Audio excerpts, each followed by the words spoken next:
Complete in Christ, ang tema po natin for August, at ito na po yung huling Sunday. Ano bang ibig sabihin pagka-complete in Christ? Marami na tayong messages na binigay si Pastor for the past 3 Sundays. At nandito na po yung huling message na maririnig natin para sa tema na ito. Tingnan po natin ano ba yung ibig sabihin pagka sinabing complete in Christ. Hindi ko na po sinamarize yung mga past messages ni Pastor kasi baka po medyo humaba. Kaya ito po, simulan na natin ngayon at 10:32 a.m. Colossians 2, 9 and 10. TPT version or for He is the complete fullness. Nandito po lahat yan sa ating pong, sana po nababasa nyo yung slides, no? For He is the complete fullness of deity living in human form. And our own completeness is now found in Him. We are completely filled with God as Christ's fullness overflows within us. He is the head of every kingdom and authority in the universe. Nandiyan na po sa verse nakalagay na, our own completeness is now found in Christ. Nasa Kanya ang ating pagiging buo, pagiging kumpleto. Ano bang mga katotohanan na meron dito sa completeness na ito na sinasabi? Jesus is the only one who can make us complete. So kung tayo, ako, ikaw, tayong lahat, kung tinanggap natin ang ating Panginoong Jesus bilang Panginoon at tagapagligtas ng ating buhay, we are complete. Our being complete does not depend on our own actions, but because of our faith in Jesus. Dahil nanampalataya tayo sa ating Panginoong Jesus, kaya tayo naging kumpleto. Wala tayong parte doon ang ginawa lang natin nanampalataya. Pero ang lahat ginawa ng Lord para iligtas tayo. Because we are complete in Christ, parang nasa second slide po yung truths na ito na ginawa ko. Nasa next slide. Yan, yung sinabi ko po, Jesus is the only one who can make us complete. Our completeness depends on our faith in Jesus. At yung huli, our life should be meaningful and purposeful. Kasi nga kumpleto tayo. Hindi dapat ang buhay natin walang silbi. Dapat meron itong silbi para sa Panginoon. Ngayon, dahil pinag-uusapan natin yung completeness in Christ, ang pag-uusapan natin yung transformation natin. Kung paanong yung transformation natin will make our life aligned with our identity as children of God. Kasi alam natin na once tinanggap natin si Jesus bilang ating Panginoon at tagapagligtas, anak niya na tayo, di ba? So tingnan natin, aligned ba tong buhay natin? Na-transform na ba tayo? Mamaya pag-usapan natin ito, maganda pong ngayon isipin natin, na-transform na ba ako? Aligned ba yung buhay ko bilang identity ko as child of God? Tama ba yung mga ibinubuhay ko ngayon? Sa Colossians chapters 1 and 2, si Apostle Paul, diniscuss niya doon yung lordship ng ating Panginoon, yung teachings ng ating Panginoong Jesus, at yung eternal life na meron tayo through faith sa ating Panginoong Jesus. Nag-warn din si Apostle Paul sa mga mananampalataya noon against false teachings and living according to the principles of the world. Ibig sabihin nito, kasi kung nakakilala na sila sa Panginoon, katulad natin, dapat discerning na tayo, alam na natin yung tama at mali, marunong na tayong pumili. Because si Jesus, nung nagkaroon tayo ng personal relationship sa ating Panginoon, naging primary source of wisdom and knowledge natin ang ating Panginoon. So dapat medyo natuto na tayo, marunong na tayo by grace of God. Sa Colossians chapter 3, ito yung pag-uusapan natin ngayon. Paul discussed how those who have been made complete in Christ are meant to live. Paano ba tayo? We are complete in Christ. Amen? Pero paano ba tayo dapat nabubuhay? May mga pamantayan na ibinigay si Apostle Paul para mag-guide tayo sa pamumuhay. Paano ba dapat mamuhay ang mga anak ng Diyos? So ang title po, ang key verses natin nasa Colossians chapter 3, 1 to 15. Ang title po natin, Out with the Old, In with the New. Yan, out with the old, alisin na yung old, pasok ang bago. May 3 parts po itong ating pag-uusapan ngayong umagang ito. So part 1 muna, raised with Christ, o binuhay muli kasama ang ating Panginoong Jesus. Ang sabi sa chapter 3 verse 1, "Since then you have been raised with Christ, set your hearts on things above, where Christ is, seated at the right hand of God." Ayan na, part 1, raised with Christ. Ulitin natin, "Since then you have been raised with Christ, set your hearts on things above, where Christ is, seated at the right hand of God." Ang totoo, nung ipinanganak tayong lahat sa mundong ito, we were all spiritually dead. Buhay tayo, humihinga, physically, pero yung spiritual natin, patay. Kasi sinners tayo, pinanganak tayo na lahat na makasalanan dahil sa mga minana nating kasalanan. And without the cleansing of the blood of Christ, wala tayong pag-asa. Pero nung isinurrender natin yung ating buhay sa ating Panginoong Jesus, nagsisi tayo sa ating mga kasalanan, tinanggap natin si Jesus as our Savior, our Lord, sinampalatayanan natin yung mga ginawa niya sa cross, lahat ng sacrifices, namatay, nilibing, nabuhay. Nung sinampalatayanan natin, pinaniwalaan natin lahat ng mga bagay na iyon, naging buhay din tayo. We became alive spiritually. And because we believe that He rose from the dead, we identify ourselves with Him. Kasi tinanggap nga natin siya. So kung ang Panginoon ko buhay hindi pwedeng patay ako, dapat buhay din ako, di ba? Because we were raised with Christ, yung nga, binuhay muli tayo kasama si Kristo, we should be like Jesus nung na-resurrect siya. So dapat ginagaya pala natin si Jesus nung nabuhay maguli si Jesus. Ano ba nangyari nung muling nabuhay si Jesus after 3 days? Di ba, iniwan niya yung libingan. Wala na siya sa libingan, hindi siya nanatili doon, nabuhay nga siya muli So dapat tayo din ganun, hindi tayo nanatiling patay. Wala pa naman tayong libingan, pero dapat buhay na buhay tayo. Nakikita na alive and kicking ang mga Kristiyano, mga anak ng Diyos. Hindi tayo dapat lulugo-lugo. Dali po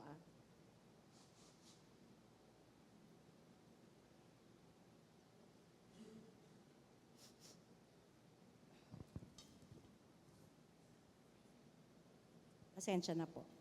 Pangalawa, so si Jesus iniwan yung kanyang libingan. Ano pa ba mga nangyari nung na-resurrect muli ating Panginoon? Yung remaining time niya, He spent it with His disciples. Kasama yung mga disciples at nagmi-ministeryo sila. So dapat tayo rin. Dapat nabubuhay tayo kasama yung mga kapwa natin Kristiyano, kapwa natin mananampalataya at naglilingkod tayo sa bawat isa. Pangatlo, si Jesus namuhay siya with supernatural power. Tapos lahat ng imposible kaya niyang gawin. Tayo, pwede rin nating gawin yon. May kapangyarihan ng banal na spirito na pwede nating hingin sa Kanya. Yung kapangyarihan na gumawa ng imposible. At yung panghuli, ano pa bang ginawa ni Jesus? Si Jesus nakatingin sa langit Alam niya kasi soon aakyat na siya sa langit. So dapat palagi nating iniisip, yung citizenship natin dito as Christians, pansamantala lang. We are mere travelers on this earth. At ang ating final destination ay hindi dito, doon sa langit kasama ang ating Panginoong Jesus. Sa chapter 3 verse 2, ang sabi doon, "Set your minds on things above, not on earthly things." Bakit? Kasi nga nandun sa langit si Jesus, di ba? So dapat ang thinking natin, pang-eternal, pang-langit. Bakit nga nandun si Jesus? Nandun siya, nag-ascend siya doon, and Christ is seated at God's right hand. Now that we have been raised with Christ, our hearts should desire and focus on eternal matters. Dapat pala ang mga palagi nating nafo-focus, naiisip, pinaplano, yung pang walang hanggan, yung hindi lang dito sa mundo. Maganda rin nagpaplano tayo sa ating buhay, sa family natin, pero wag nating kalimutan, we are mere travelers nga, katulad ng sinabi ko, hindi ito ang final destination natin. Merong pang langit kung saan magsuspend tayo ng eternity with our Lord and Savior. Pero hindi naman lahat ng earthly things masama. Pero kung ang mga bagay na ito, nire-replace nila yung lugar na dapat para sa heavenly things, magiging harmful na yan sa atin. Example lang natin, itong physical bodies natin. Kung itong mga katawan natin, wala tayong ginawa kundi gamitin sa bisyo, di ba? Wala tayong ginawa, alam niyo na yung mga bisyo, hindi ko na iisa-isahin. Kung ginamit natin ang ating mga katawan sa bisyo, eventually masasaktan din tayo, di ba? Magkakasakit tayo in the end. Instead, dapat itong ating mga katawan, ginagamit natin for ministry and service. Kasi pang ano yun pang eternal yung gawa na yun. Next, chapter 3, verse 3, "For you died, and your life is now hidden with Christ in God." Sa Tagalog, nilagay ko yung Tagalog. Ayan. "Sapagkat namatay na kayo sa dati nyong buhay, at ang buhay ninyo ngayon ay nakatago sa Diyos kasama si Kristo." Ang ibig sabihin nito, since nga anak na tayo ng Diyos, yun na yung identity natin, hindi na tayo nakatali sa earthly things. We are no longer bound by earthly things. Kaya hindi na tayo dapat identified with the world. Dahil sa ginawa ni Jesus, na sinampalataya na natin. Hindi na tayo dapat identified sa mundo. Kasi nga hindi naman tayo taga rito talaga. Kumbaga, inialis na tayo ni Jesus sa mundo at itinago na tayo kasama niya. Isang verse, yung isa sa paborito kong verse, ang makakapag-support din dito na yung buhay natin nakatago na sa ating Panginoon is yung Galatians 2:20, "I have been crucified with Christ. It is no longer I who live, but Christ lives in me. And the life I now live in the flesh, I live by faith in the Son of God, who loved me and gave himself up for me." So ayan. "It is no longer I who live, but Christ lives in me." So parang nakatago na tayo sa Panginoon. Yan yung ibig sabihin nung your life, yung buhay natin is now hidden with Christ in God. Next verse. Isa-isayin natin to hanggang matapos yung chapter 3. Hindi, joke lang. Chapter 3, verse 4. "When Christ, who is your life, appears, then you will also appear with Him in glory." Andyan din yung Tagalog. Si Kristo ang buhay nyo. "At kapag dumating na ang panahon na nahayag na siya, mahahayag din kayo at makikibahagi sa kapangyarihan niya at karangalan." Ang pangako ng pagbabalik ng ating Panginoong Jesus. Di ba merong second coming, may promise of second coming ating Panginoong Jesus. Hindi lang natin makikita yung glory ng ating Panginoon, pero we will also appear with Him in glory. Makakasama na tayo sa Kanyang kaluwalhatian. Yan yung part 1, raised with Christ. Ang part 2 natin, ito na, part 2 na. Put to death our old self. Yan, part 2, put to death our old self. Mapapansin nyo dyan, meron subtitle, "Stripped off and burned our filthy set of clothes." Chapter 3, verses 5 to 9. Sabay-sabay po tayong magbasa para may participation din kayo. Ready, go! "Put to death, therefore, whatever belongs to your earthly nature: sexual immorality, impurity, lust, evil desires, and greed, which is idolatry. Because of these, the wrath of God is coming. You used to walk in these ways, in the life you once lived. But now you must also rid yourselves of all such things as these: anger, rage, malice, slander, and filthy language from your lips. Do not lie to each other, since you have taken off your old self with its practices." So yung mga verses na ito, nagbigay si Paul ng mga practical ways on how we should set our minds on things above and not on earthly things. Katulad ng verse 2 kanina, kung matatandaan nyo. May mga binigay na practical ways si Paul, paano tayo mag-iisip ng pang-eternal at hindi yung pang-mundo. Paano daw? By putting to death our old self and whatever belongs to our earthly nature. Nandiyan na po sa verse yan eh. Kailangan daw pinapatay natin yung ating sarili, yung gawi at kilos ng old self natin, pinapatay din natin. Tindi ng command, di ba? We must put to death. Kailangan pala maging mamamatay tao tayo, pero yung sa old self lang natin. Tiningnan ko yung ibang versions ng verse na ito sa iba't ibang versions. Sa NASB, ang sabing ganon, "Treat the parts of your earthly body as dead." So patay din, di ba? Sa MSG, "Kill off." Di tsugi din, di ba? Sa NLV, "Destroy." Ayan, destroy, wasakin. So parang buhay na winasak din. Sa ERV, NCV, tsaka Expanded Bible, "Put out." Ang put out kasi, minsan yung phrase na to ginagamit sa apoy, put out the fire, di ba? So parang yung mahirap, matindi, katulad ng sunog, kailangan din patayin. Patayin din pala ibig sabihin ng put out. These phrases, pwede nating i-liken. Tandaan nyo mga kapatid, yung mga we must put to death, kill off, destroy, put out. Itong mga phrases na to, we can liken this to the idea of a change in clothing. Ayan, mag-imagine tayo ngayon mga kapatid. Hindi na ako nagkaroon ng time. Gusto ko sana maghanap ng sa Google eh. Pero imagine na lang natin mga kapatid. Old self natin. Ito tayo ng old self. Nakasuot tayo ng marumi, nanlilimahid na damit. May mga mancha siya. May bahid ng grasa, putik, langis, tinta. Malamang may kasama pang masangsang na amoy yun. Kasi old self, mabaho, di ba, marumi. Pero nung naniwala tayo sa ating Panginoong Jesus, dapat hinubad na natin itong marumi, nanlilimahid at mabahong damit na ito at napalitan na ito ng malinis sa damit dahil binuhay na tayong muli kasama si Jesus.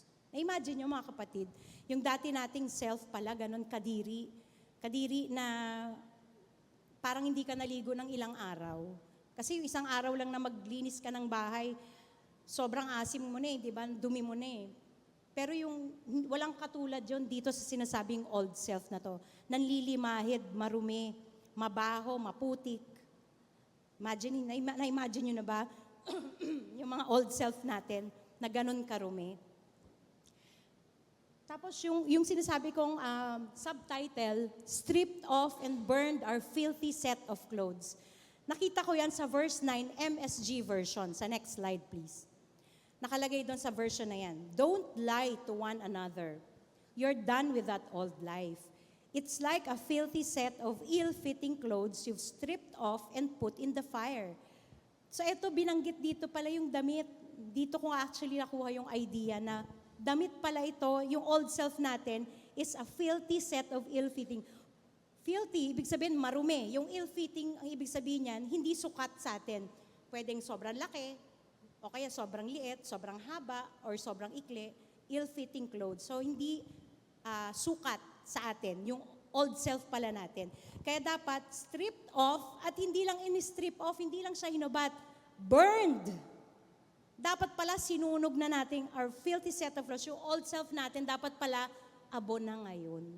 Noong tinanggap natin ang ating Panginoong Jesus, nagkaroon tayo ng bagong buhay, bagong self, dapat pala abo na yung old self natin. At ang sinabi rin dyan sa verse, we are done with our old life. Sabing ganun kasi, don't lie to one another, you're done with that old life. Ang sinasabi lang dyan yung pagsisinungaling. Pero in truth, lahat ng mga traits na yan, yung mga earthly nature natin na yan, dapat tapos na tayo. We are done with our old life because of Jesus. Nanampalataya na tayo kay Jesus So dapat wala na pala yan. Dapat pala abo na, no? Ito dapat yung mga inabo na natin. Excuse me. Ito na pala yung mga dapat inabo na natin sa buhay natin. Next slide, please. What we must put to death or what we must have put to death na dapat matagal na. Andyan po yung English. Kinuha ko rin sa Tagalog Bible, yung mga Tagalog na translation. Sexual immorality o pakikiapid, impurity o karumihan, lust, mahalay na simboyo ng damdamin, evil desires, masamang pagnanasa, greed, kasakiman, anger, galit, rage, poot. Yung rage kasi mas matindi, yung poot mas matindi yun sa galit Malice, sama ng loob, slander, panlalait, filthy language, malaswang pananalita, lying, pagsisinungaling. Grabe, dapat pala abo na tong mga to sa buhay natin, Pero kumusta tayo? Ang sabing ganun sa verse, hindi lang natin iiwasan ang mga earthly nature or behaviors na ito, kundi patayin, itakwil, wasakin, sirain sa ating pagkatao. Aminin natin, it will take much courage and determination para ma-overcome natin ang mga kahinaang ito.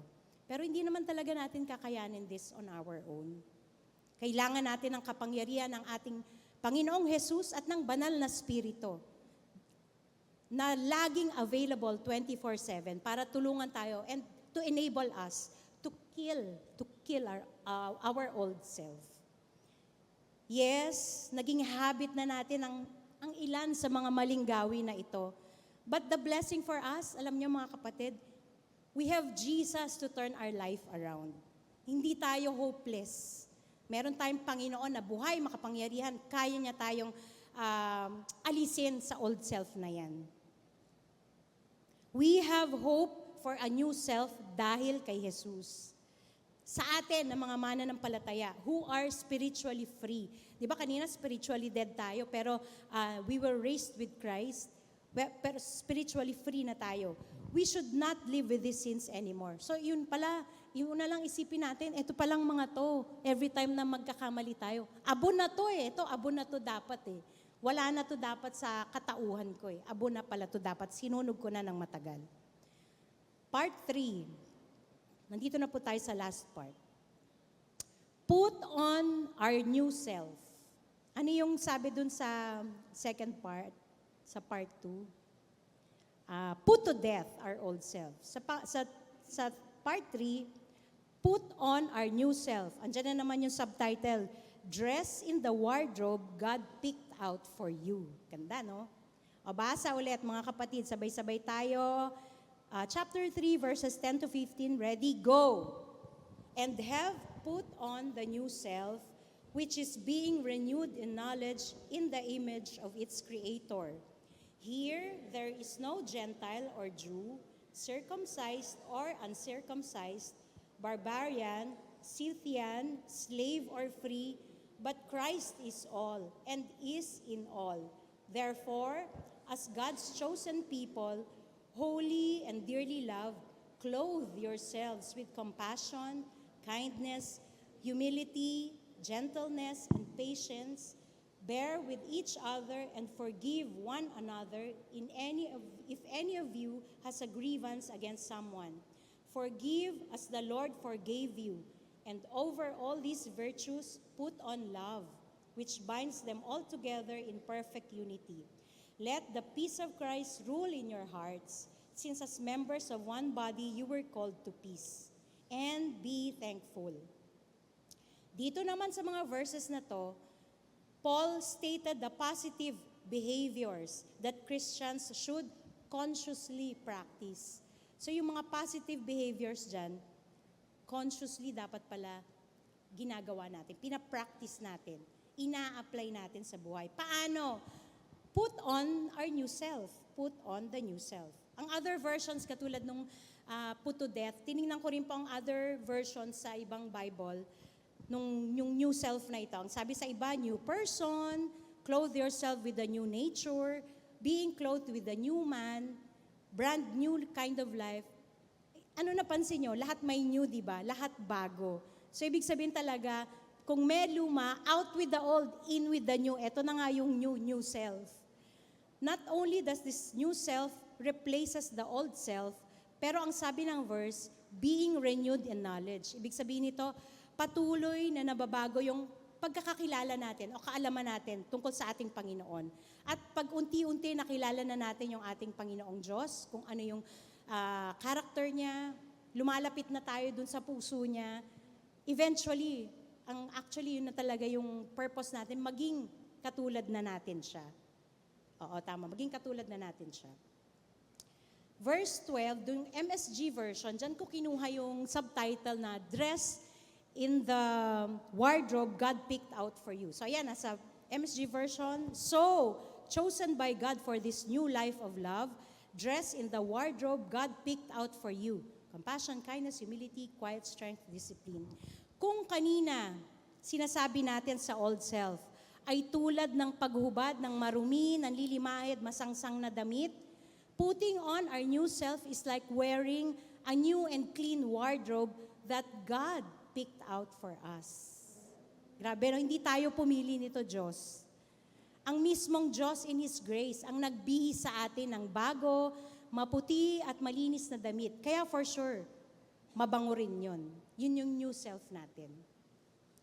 So yung earthly nature natin, yung behaviors na na-mention natin kanina, katulad ng pagsisinungaling, kasakiman, sexual immorality, lust, should no longer reign over us dahil isinuot na sa atin ng Panginoon ang bagong pagkatao, yung bagong wardrobe.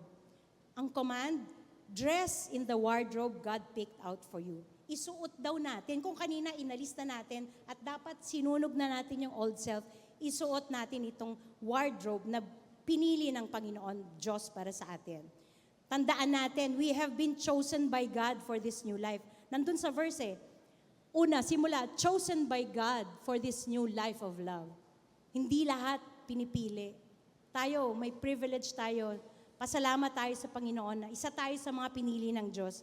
Kaya dapat isuot natin itong new self na to na pinili ng Diyos para sa atin. Ano daw ba itong mga karakter, yung inisa-isa natin kanina, what we must put on, o dapat nandyan na sa atin ngayon, suot na natin. Next slide, please.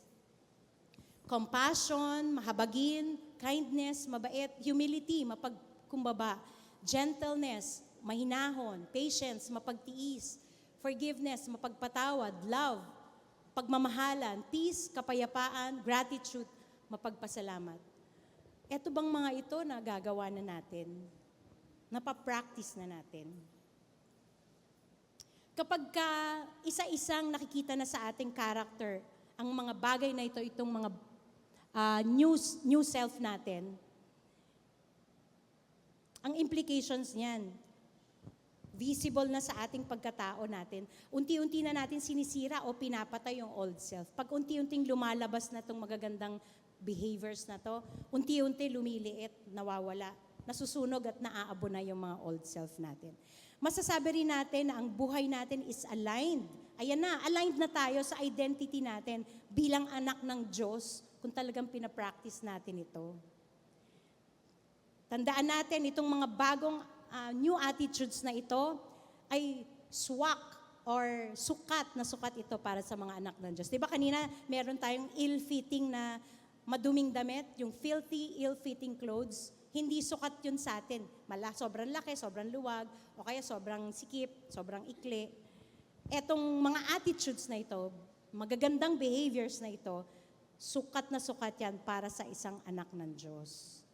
Kung totoong kiniklaim natin na Christians tayo at anak tayo ng Panginoon, dapat nakikita ito, very visible, nagmamanifest itong mga bagay na ito sa buhay natin. At higit sa lahat, napaparangalan ng Panginoon pag nakikita ito sa buhay natin. Amen? So, i-recap lang natin. Sabing ganon, we were raised with Christ. Hindi ako nagsabi nito, nasa Bible to.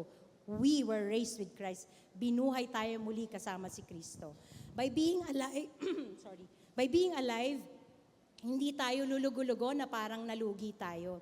Dapat kung saan nandun ang mga Kristiyano, nandun ang aksyon.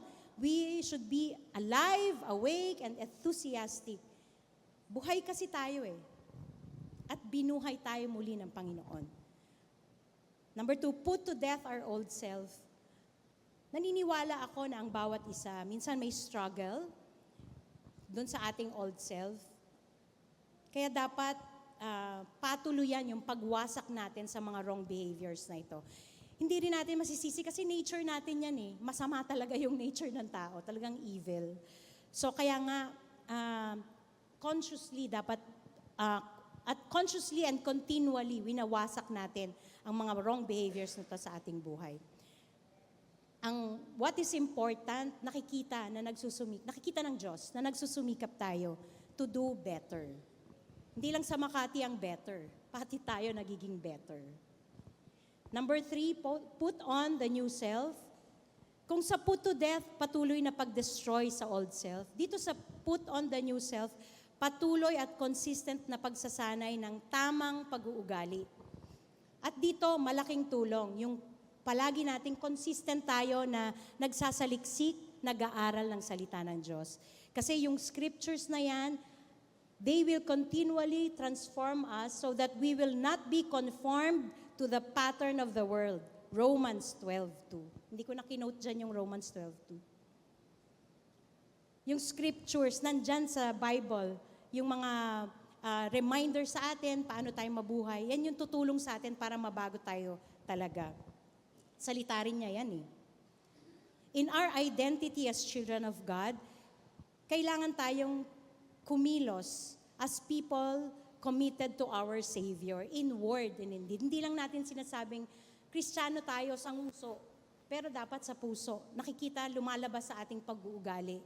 Yung nabago na tayo ng Panginoon, na mapagmahal tayo, hindi tayo chismosa, hindi tayo naninira ng ating kapwa.